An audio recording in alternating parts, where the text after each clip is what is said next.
All right, so good morning, Miss Carolyn. Thank you so much for coming in live with me today. Thank you. Perhaps there'll be some other people who come in to join me.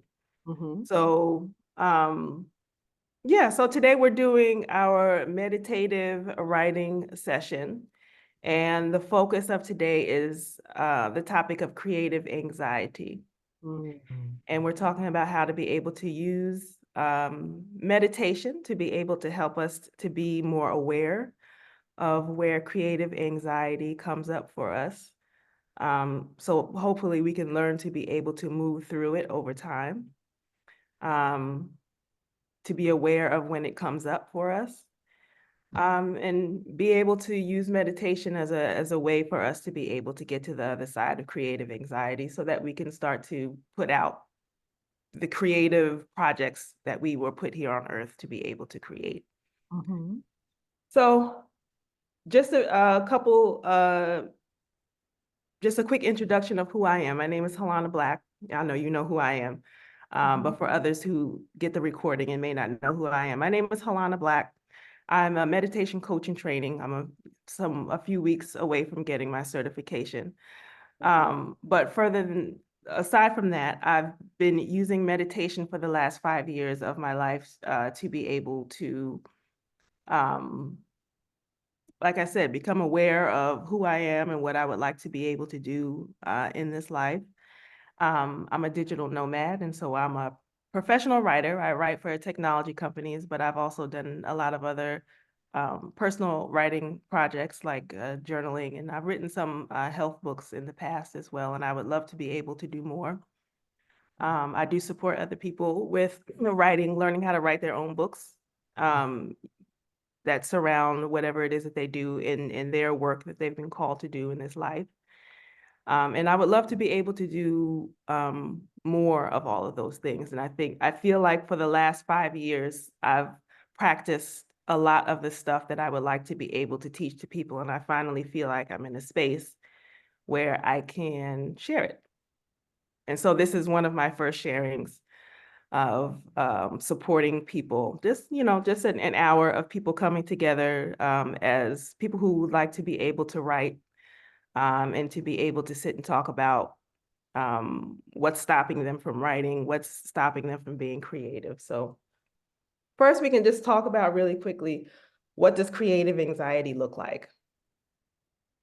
Um, Creative anxiety sort of comes up for everybody.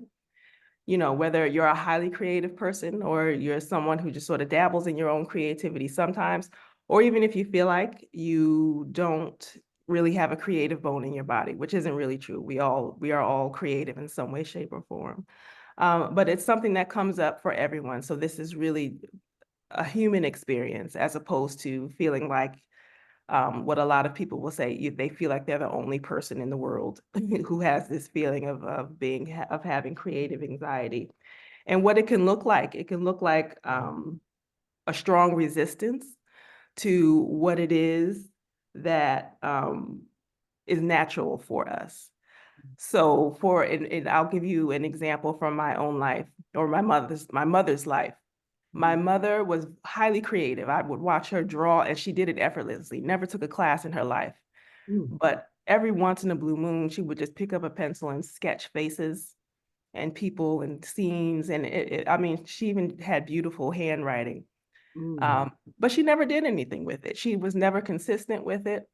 And she just felt like while she was alive in the life that she was living, she just felt like she didn't have a space to be creative. So she always felt like there was a resistance to doing the thing that was natural for her.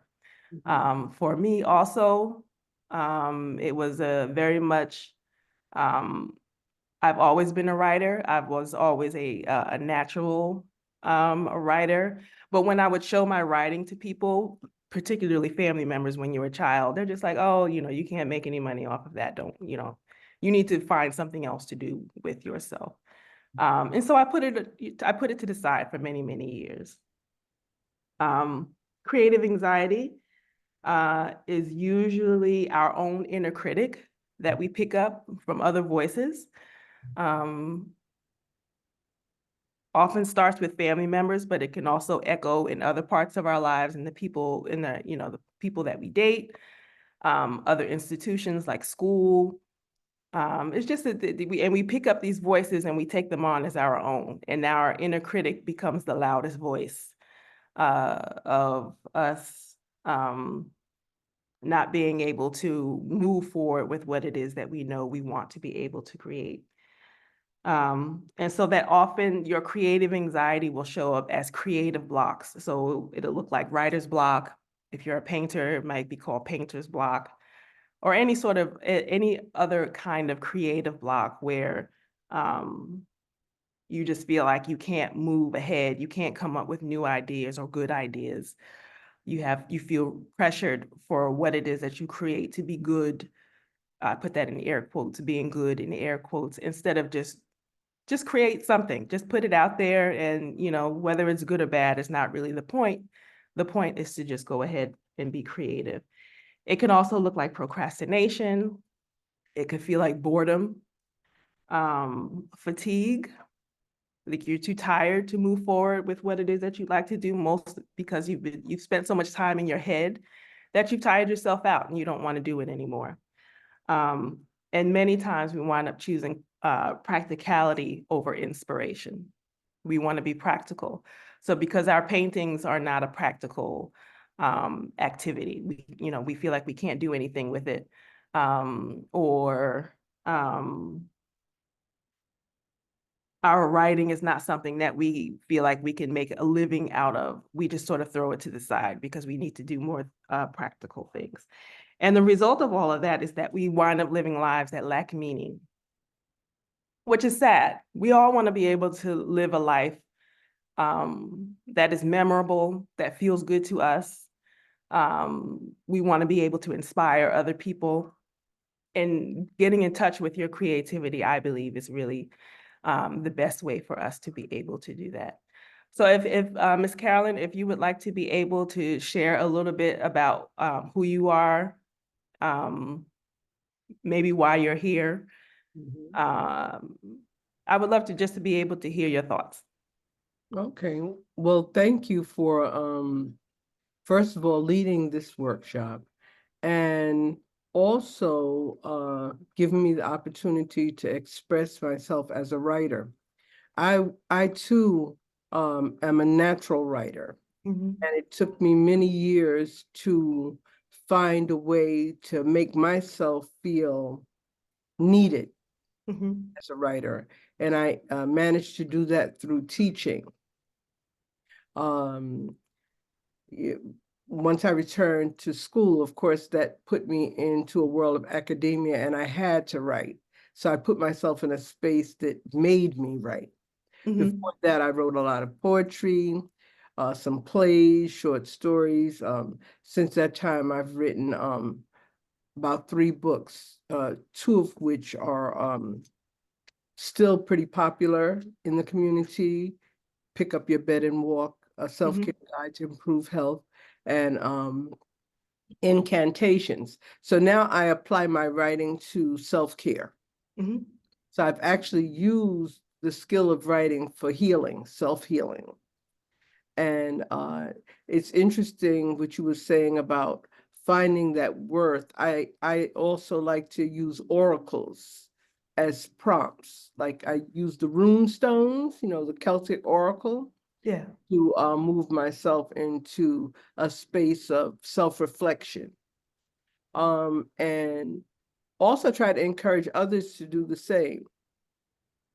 So I'm here because my intention is to be with like minds. And I've, of course, been following you, admire you, and want to be just like you when I grow up. So, so I love the travel part, a lot. And I just want to expand myself more as a writer. Especially the meditative writing is important to me. Yeah, thank you so much, Ms. Carolyn. You're welcome. So yeah, I look at the act of writing as a meditation. in and of itself. Mhm. Um, but True. oftentimes before I sit down to write, I'll do what I would like to do with when we meet with others Mhm. is to be able to explore. This is an opportunity for people to explore different types of meditations. So whether they've never meditated before, or they maybe have done it a few times before but don't really have a practice, Mhm. or if they meditate all the time, it's just nice to be able to experience different types of meditation, and then you can just sort of take what you learn and incorporate it into your own practice if you choose to. Mhm. So today I just want to sort of practice a short grounding meditation, just to help us to get into the space of being able to sit down and focus on the writing that is in front of us. And I have a journaling prompt here with me today. Mhm.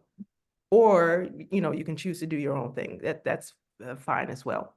Mhm. Um, but yeah, just to start off with a grounding meditation, we just sort of sit comfortably in the chair with your seat up or your back as straight as you can possibly get it without it being hurtful or too uncomfortable for you.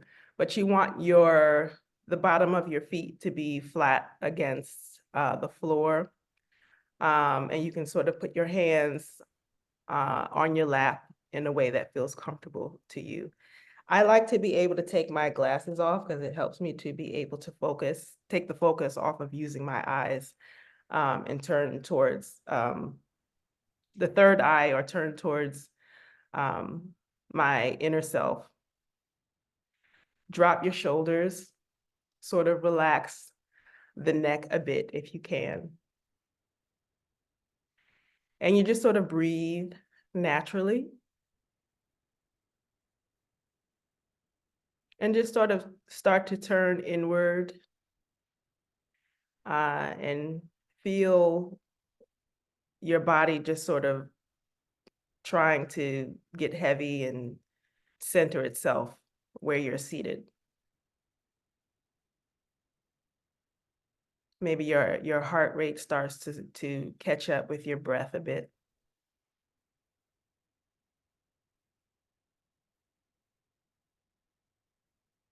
And wherever it is that we came from before we started, we just sort of start to leave that behind us.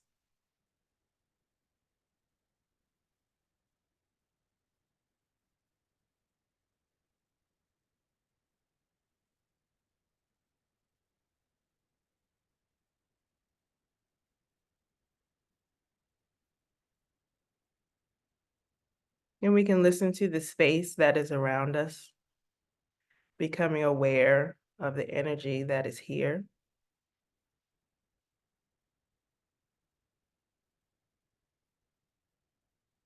And allow your body to feel heavier, being pulled down by gravity towards the floor.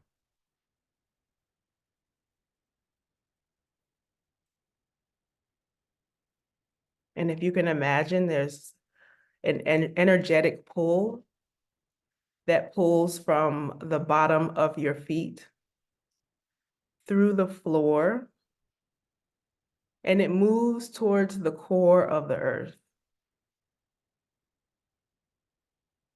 And you can use this exercise at any time that you would like to be able to use it to help you to feel more grounded where you are. Anytime you sort of feel sort of light in the head and your attention is being turned into 20 different directions, this is a great meditation for you to be able to use to help you get back to yourself, to square one. All there is yourself and the gravitational pull from the bottom of your feet towards the core of the earth. And if you can imagine in your mind that gravitational pull is very similar to the strongest tree roots that you can think of. Perhaps the redwood trees in California. Whether you've been there before or you've seen them on television or on the internet, you know that those are some of the largest trees in the world. And just imagine the type of root system that those trees have. And you have a very similar root system for yourself that keeps you grounded at all times.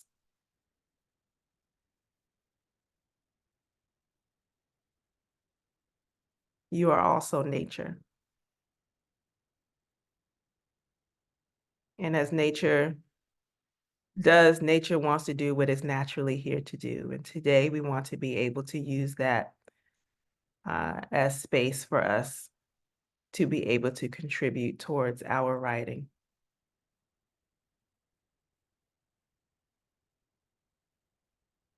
And when you're ready, you can open your eyes.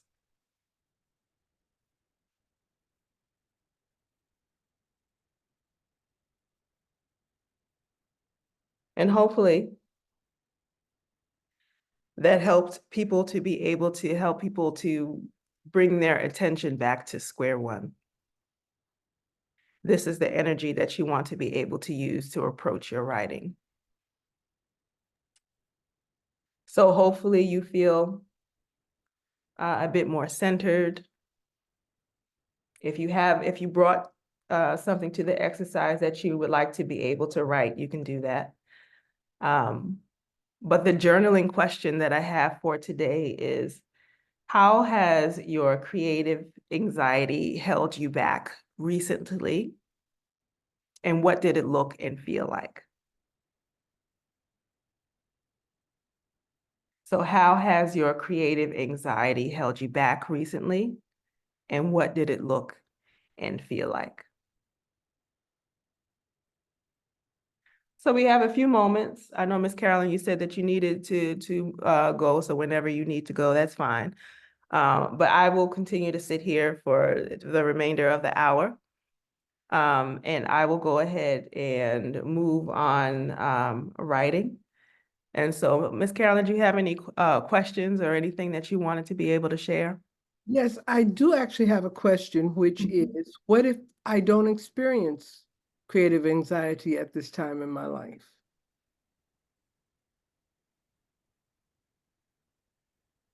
Is there anything, maybe you won't call it creative anxiety, but is there anything that sort of stops you from being creative or at maybe at this point you just sort of maybe easily, because I mean, I would love to be, if you don't, is there anything that stops you from being creative at this point in your life? Getting sleepy. You know, at Mhm. this point in time, I have to stop myself from overdoing, Mhm. but in writing about what creative anxiety looked like, and I don't know if you want me to just write it or if you want to have a conversation about it, since it's Okay. you and Yeah. I. Uh, Mhm. Creative anxiety looked like uh, me, as you mentioned, having my mind scattered in too many places, over caring about others, Mhm. and not focusing on my dream. Yeah. Yeah, that's what it looked like. And not feeling validated in my dream. Mhm. Not Mm-hmm. feeling validated. That's a big one. Mm-hmm.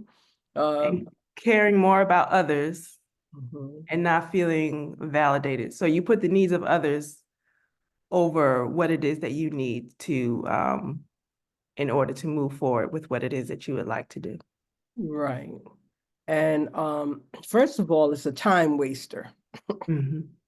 And no one knows what amount of time they have. So that's very important, to not waste your time on things that in the long run don't really matter, but also they do matter in the sense that they become your lessons, your life lessons. Mhm.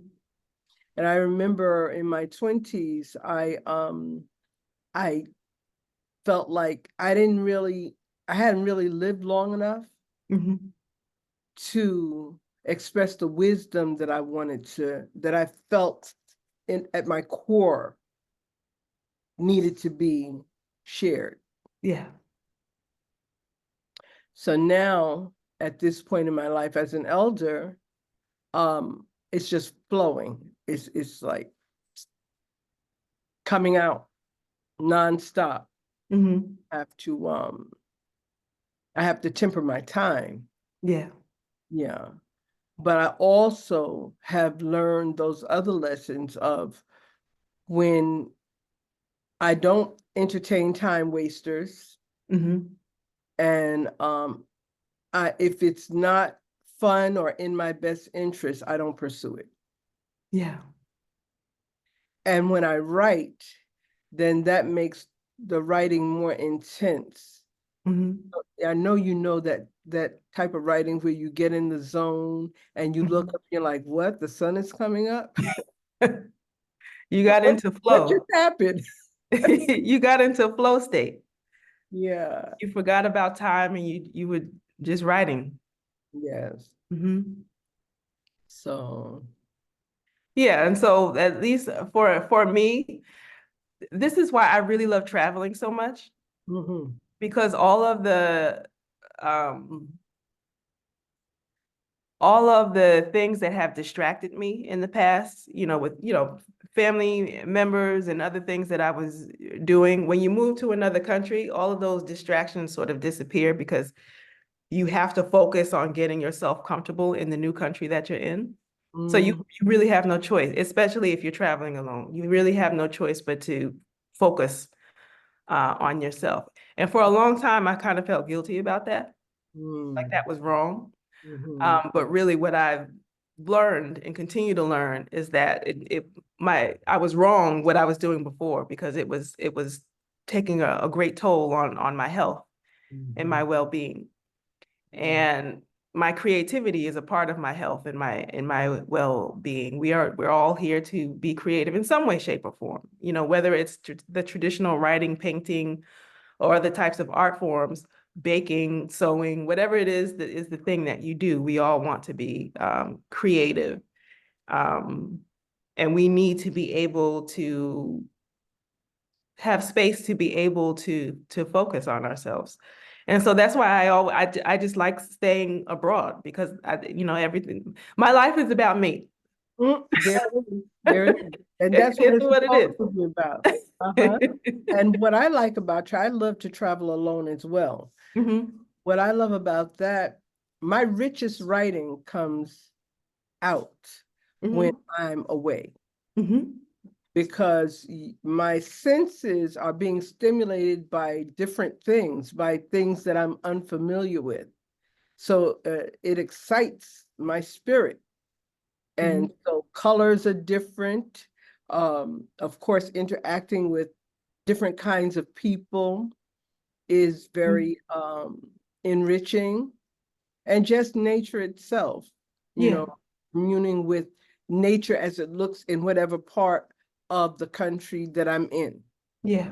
Hmm. Hmm. Yeah. So that I think that's just really interesting. So it's not so much creative anxiety as the creative blocks Yeah. that might come up for you. For you, maybe that's a different word. Because I follow you online, and I know that you have like your grandson, and you have your daughter, and you have other people around you, Mhm. which I think is really beautiful. That you're always around and taking care of, and you cook nice meals for people and all sorts of other things. Yeah. Um, does But that, do I you feel do like that sort of gets in the way, or does that add to your creativity? No, what I do is I block out my time. And Hmm.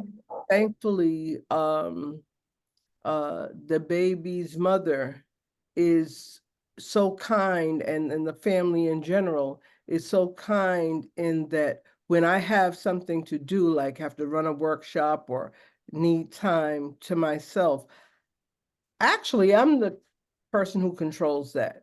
And I say, Hmm. okay, I'm unavailable such and such a block of time, or Hmm. I can't do it on this day. And Hmm. And I tell myself, I have conversations with myself when I'm looking at my calendar and saying, all right, now you know the minute they leave, what you're supposed to do. Yeah. And I keep to that schedule, because one of the things that could really trip a writer up is not keeping one's word to oneself. Mhm. Now that I could say in the past has been an obstacle. Oh, I'm going to write tomorrow. Yeah. Tomorrow comes and it gets away from you. So now when I say I'm going to write, that's going to happen. If I don't get started writing until 8 p.m., I'm going to write. What I have not been able to do based on my schedule and my responsibilities is have same time every day. I know they say you're supposed to do it the same time every day, and I haven't been able to do that. So would you talk a little bit? I have to pick this up. Sure. Yeah, so not keeping your promise to yourself, that's really important for us to be able to remember to keep our keeping our creative promises to ourselves. And that's something that I am still trying to learn how to be able to do for myself. And I feel like I'm getting better at it as I get older. Like for example, I've always wanted to learn how to run, how to be a runner, even though it's something that has been difficult for me. But I think that adding um, running and being part of running groups and putting myself in 5K runs, because that requires a level of discipline in order to be able to participate. I see you, Miss Carolyn, your ride is outside. Um, say, I'm going to continue listening, so please continue talking. oh, okay. So much. And also congratulations on those runs. Oh, thank you. Thank you, Miss Carolyn. But what I'm learning from adding running and watching other runners and how it is that they prepare and the discipline that it takes to be able to run, particularly like the long distance runners. You know, these are people who are deeply dedicated to being able to get up and run long distances. And, you know, and it doesn't really matter their age. I've seen young people, I've seen, you know, older people in their 70s and 80s out there, you know, still out there running, you know, way faster than I can now. And you know, I'm still very much a baby to it and trying to being able to learn. But watching other people put that level of discipline towards the thing that they love is something that I'm learning to put towards my own creativity with the things, my watercolor painting, my and my writing. And there's all, you know, things that I like to be able to cook. Sometimes I'll put the cooking to the side and just say, oh, I'll just, you know, go to a local restaurant, which is a nice experience. But I also gain a lot from the creativity of being able to cook my own meals at home. But looking at my own writing as a discipline and something that in order for you to even to just maintain what it is that you're doing. When you're a runner, if you skip a week, you feel it when you go back. You know, you feel it in your muscles. And your creative muscles are really the same thing. When you put those things down, it's like you're almost starting over again. I really enjoy the practice of approaching things as a beginner. Like I know how to write. I know that I know how to write. But sometimes I get into believing that there's nothing else for me to be able to learn, which is a lie. There's tons of things for me to be able to learn as far as writing is concerned, particularly in the area of storytelling. I would love to be able to put myself in spaces where I can get around people who are much better storytellers than I am. People who are poets. I've always loved poetry, but never took the time to sit down and to learn how to write a poem. So that's one of the things that I want to be able to do this year. It's just to be able to practice those other writing muscles, to be able to approach things as a beginner. And so I can sort of relearn some of those other ways of doing things. So it always stays interesting for me. We have to find ways that keeps this interesting, that keeps us coming back to the page and saying, I have something exciting to be able to learn, some new things that I want to be able to try out, as opposed to just doing the same old thing every day. And that's really what I'm learning from people who are runners. You have to approach it like today is the first day you've ever done this. Otherwise, you get too cocky and you think you know it all, and you don't want to do it anymore. Or you just wind up not doing it. You feel like, oh, I can skip today. I don't have to put in the work to be able to learn how to do this, because I know it all. And what happens is, we wind up skipping deadlines. We don't finish the projects that we may have promised ourselves that we would be able to do during the year, and all sorts of other things. And so we don't want to be able to miss out on that. So I wanted to, let me see, was there anything else that I wanted to be able to say?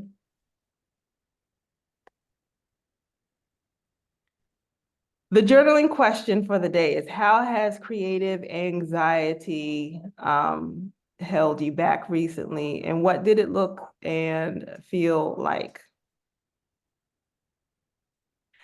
And I guess for me, my creative anxiety kind of looks like, it can look like procrastination, and just overall fatigue. You just feel like you don't want to do it because you feel like, oh, there's nothing new for me to be able to discover, or perhaps I'm not good enough to be able to write this thing. Like, I've been wanting to write this memoir for the longest, and I have some stuff written down.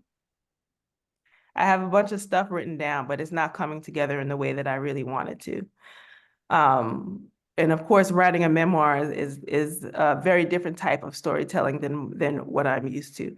I'm very good at telling stories that tell a lesson, but something that is pure memoir, that's a very different way of being able to tell the story of your particular life and what it is that you've learned and what you've been through. So it requires you to be able to be, number one, very choosy about the stories that you want to be able to tell. And then there's how do I include other people, from my life, people who are still alive, who may look at what I have to write negatively, which is, I don't want, it's not my intention to put people out there or hurt people's feelings, but my experience is my experience, and I want to be true to the tale that I am sharing with the world. And so that kind of gives me creative anxiety, what it is that other people are going to say about what it is that I have to say in my writing. That often keeps me from writing the things that I want to be able to do. And so with the group that I want to be able to create, and I'm still trying to figure out what is the best way to be able to put this together. what I want to be able to do is to figure out a way where I can meet with a group once a week and we can just sort of talk about our creative anxieties or creative challenges, and also have some space to be able to sit down and actually write for an hour, even if it's just once a week. Nothing, really hardcore, but to be able to offer creative people a space to be able to do their work, something that they can depend upon. So I'm thinking for the next meeting, we're getting close to 8:45. Perhaps the next meeting I'll put in the evening to see if I'll get more people who come up, because, I wanted to do something in the morning, but you never know if people are busy doing other things in the morning, and perhaps it's just better to do something in the evening when they have a little more space, or maybe even a weekend time, maybe a morning in the weekend. So I'll try this in a few different ways to see where I get the best response. So yeah, today's class was about creative anxiety. If there is a creative issue that you want to be able to talk about, I'm open to it. You can just send me an email at hello@halanablack.com. That's HALONABLACK.com. Or you can just send me a message on Facebook. I know a lot of you are connected to me on Facebook. You can send me a message there about what would work for you as far as your schedule. I just want to be able to offer this, no charge and no pressure to turn this, at least not this particular piece, into a paid thing. This is more of just something that I'm offering to people who want to be able to get back to their own creativity. And then for those who want further support on their journey with their writing in particular, I'm available to be able to offer coaching. Hello, Miss Carolyn in the car. Oh, you all wrapped up? She's all bundled up. For those that want further support and coaching with their writing, and their writing nonfiction books in particular, I'm available to, I'm creating a program, actually, a group program for people who want to be able to write. And if you want me to be able to actually read, like you want to work one-on-one and have me support you and read the work that you're doing, and being able to work one-on-one and trying to expand what it is that you want to write, I do that as well with people. But I also find that it's really nice. You may not necessarily need me to read what it is that you write, but you do want to be able to work in tandem with a group of others who want to be able to write, and perhaps even need some guidance on how to be able to structure your book, which is really important. So I'm putting together my my curriculum, which I think is going to be 4 to maybe 6 months of a curriculum to be able to help people to write their books, and even include some pieces of how to be able to market your book, because you want to be able to write your book and still be able to share it with people. Nothing makes me sadder than people who put all sorts of energy into writing the book of their life, and then they feel like, well, who's going to buy the book? Nobody, nobody wants to be able to buy the book that I just put all of this time, effort, and energy into. And so I support people with that as well. So yes, and so what I also do is I add meditation coaching into the author coaching that I offer. And so that often looks like what we just did today, with the meditation to help people, bring them back into the space. And sometimes you need to be able to make creative decisions about what it is that you're writing about. or to be able to work through blocks. And I'll use the meditation to help use that as a tool to be able to move you through to the other side so that you'll be more likely to actually finish the book in several months instead of taking 5 to 10 years to be able to complete one book project. So yeah, and that's what I would like to be able to offer. I'm also writing a newsletter. A lot of people always want to know how it is that I became a traveling writer in the first place, a writer who travels as a digital nomad.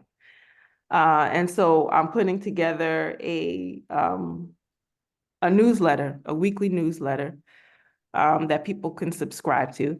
It's $8 a month or $80 a year.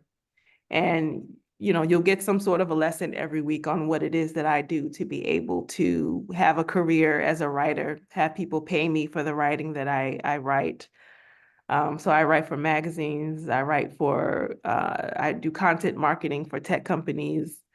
And there's all sorts of other ways for you to be able to get paid as a writer, and be able to travel the world, and be able to do so in style. A lot of people think that I'm, just backpacking it. Nothing wrong with backpacking it. But I'm not at backpacking age anymore. I get paid quite well for what it is that I do. And so I would like to be able to share that with other people, because I remember when I started, I just wanted to be able to travel the world with the thing that I wanted to do. And so I wanted to do that in tribute to a sister who showed me how to do it. Her name was Yawanda Black. She actually passed away maybe a year or two ago. She was in her early 50s when she passed away. But she showed me how to be able to be a traveling writer. She's a content marketer who lived between Atlanta and Jamaica. And when I was introduced to her, I was like, wow, this is a thing. And she was a sister. And so that, it made me so proud to be able to see her. And I worked with her a lot, and she was always very giving with the information that she shared. And so I wanted to be able to offer just some sort of advice, training, same thing that she did for me. The first thing that I ever bought from her, I think I had spent maybe like $29. It was like a series of ebooks, and she sort of broke down her career for me, and that was just the most useful thing that I had ever gotten. And so I appreciate her. If it was not for her example, I would not have the life that I have now. And so I do this as a way to be able to honor her life, and to say thank you for following through on what she came here to do during her unfortunately short lifetime. Okay, so it's 8:51. So thank you so much for showing up. I will send. Thank you, Miss Carolyn. Thank you. I enjoyed so much. Thank you so much. And I can't wait to learn more, especially about the travel writing and the meditative writing. I appreciate you as a teacher. Thank you so much. I appreciate you saying that. Mhm. I will send out the recording to everyone. And again, if for other people who watch this recording, if you want to be able to share, what's a better time for you, a better day, just let me know, and I will be able to make adjustments so we can sort of get a small group going for the next few months. That would be great. So have a wonderful day. Okay, you too. Love you. Bye-bye. Love you too, Miss Carolyn.